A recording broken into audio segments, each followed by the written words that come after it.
మాజీ ముఖ్యమంత్రి జగన్మోహన్ రెడ్డి గారు తిరుమల తిరుపతికి వెళ్ళాలంటే డిక్లరేషన్ ఇవ్వాలా? తను హిందూ దేవుళ్ళని విశ్వసిస్తాను అని డిక్లరేషన్ కావాలా? ఒక మాజీ ముఖ్యమంత్రి 5 సంవత్సరాలు పరిపాలనలో ప్రతి సంవత్సరం స్వామివారికి పట్టు వస్త్రాలు సమర్పించాడు. ఎక్కడా ఎలాంటి కంప్లైంట్ లేదు. టీటీడీ బోర్డులో డిక్లరేషన్ అడిగారు. జాగ్రత్తగా వినండి. డిక్లరేషన్ ఇచ్చాడు జగన్మోహన్ రెడ్డి. ఏమని ఇచ్చాడు? నేను బైబిల్ చదువుతాను చర్చిలో. ఎస్ అంటే నేను క్రిస్టియన్ అని ఒప్పుకుంటున్నాను అనే కదా దానికి అర్థం. ఎస్ నేను బయటికి వచ్చినప్పుడు జనాల్లో ఉన్నప్పుడు హిందువులతో మాట్లాడతాను, హిందువుగా ఉంటాను, హిందువుల్లో మమైకమై ఉంటాను. అమెరికాలో గుడి కట్టించాను, మహారాష్ట్రలో గుడి కట్టించాను. హిందువుల పట్ల నాకు విశ్వాసం ఉంది. బైబిల్ని మాత్రమే నమ్ముతాను. నేను చాలా ఓపెన్గానే చెప్తున్నాను. ఇంకా మీరేమైనా చేసుకోండి. నేను చెప్పాలనుకున్నది చెప్పేశాను. ఎన్ని రకాలుగా అడ్డుపడతారో అన్ని రకాలుగా అడ్డుపడండి. నేను ముస్లిమ్స్తో మాట్లాడతాను, ముస్లిమ్స్ పట్ల కూడా నాకు విశ్వాసం ఉంది అని ఓపెన్గా చెప్పాడు. కానీ మాయ మాటలైతే చెప్పలేదు.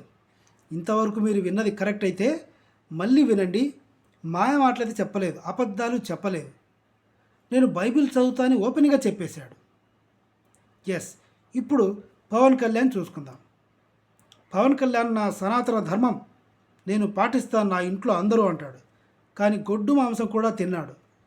ఓల్డ్ సిటీలో హలాల్ చేశారా లేదా అని కనుక్కొని మరి హలాల్ చేస్తే మనకు మంచి జరుగుతుంది అని కూడా చెప్పి హలీం తిన్నాడు.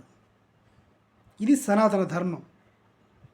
వీళ్ళ ఫ్యామిలీ సనాతన ధర్మానికి కట్టుబడి ఉంటుంది అన్నాడు. కానీ ఎలక్షన్లకు ముందు పవన్ కళ్యాణ్ ఏం చెప్పాడు? మా అమ్మ ఇంట్లో దీపం పెడితే మా నాన్న వచ్చి సిగరెట్ వెలిగించుకునేవాడు అని కూశాడు ఈ పవన్ కళ్యాణ్ సన్నాసి. ఇది సనాతన ధర్మంలో భాగం. పవన్ కళ్యాణ్ ఇంట్లో వంట చేసే వంటోడు ఏం చెప్పాడు? సికింద్రాబాద్లో చేసే ఒక మటన్ కర్రీ పవన్ కళ్యాణ్కి ఇష్టం అన్నాడు. సనాతన ధర్మంలో మాంసం తినడం నిషిద్ధం, కానీ ఈ సన్నాసి తింటాడు. పవన్ కళ్యాణ్ రష్యాకి వెళ్ళి పవన్ కళ్యాణ్ 3వ భార్యకి పుట్టిన పిల్లలకి చర్చిలో పేర్లు పెట్టాడు. ఇది సనాతన ధర్మం. అసలు డిక్లరేషన్ ఇవ్వాల్సింది పవన్ కళ్యాణే. పవన్ కళ్యాణ్ చర్చిలో రష్యా చర్చిలో మోకాళ్ళ మీద నిలబడి జీసస్కి ప్రేయర్ చేశాడు.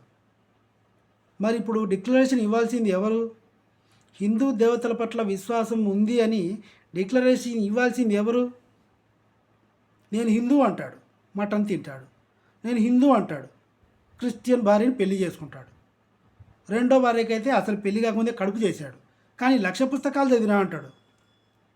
అసలు ఏంటి డిక్లరేషన్ గొడవ?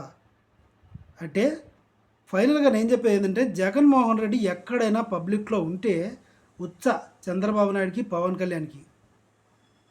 అందుకే తిరుపతికి వెళ్తున్నాడంటే దడ.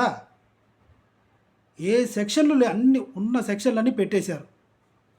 10 మంది కంటే ఎక్కువ జనం గుమికూడకూడదు, ర్యాలీలు చేయకూడదు, అన్నిటికీ పర్మిషన్ తీసుకునే చేయాలి.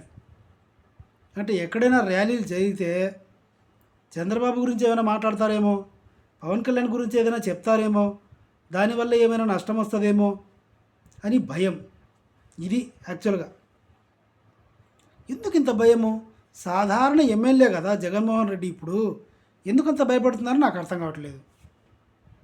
సో ఫైనల్గా నేను చెప్పేది ఏంటంటే జగన్ ఓపెన్గా చెప్పాడు, నాకు విశ్వాసం ఉంది కానీ నేను బైబిల్ చదువుతా అని ఓపెన్గా చెప్పాడు, దాచిపెట్టుకోకుండా. కానీ పవన్ కళ్యాణ్ 3వ భార్య క్రిస్టియన్, పిల్లలు 3వ భార్యకి పుట్టినోళ్ళు శంకర్ పవనోవిచ్చు వాడి పేరు, ఇంకొక భార్య పేరు పవనోవా. ఏంటి పేర్లు ఏంటి? పవనోవా, జవనోవా. రష్యాలో పోయి మోకాళ్ళ మీద చర్చిలో నిలబడ్డం ఏంటి? డిక్లరేషన్ ఇవ్వాల్సింది పవన్ కళ్యాణ్, జగన్మోహన్ రెడ్డి కాదు.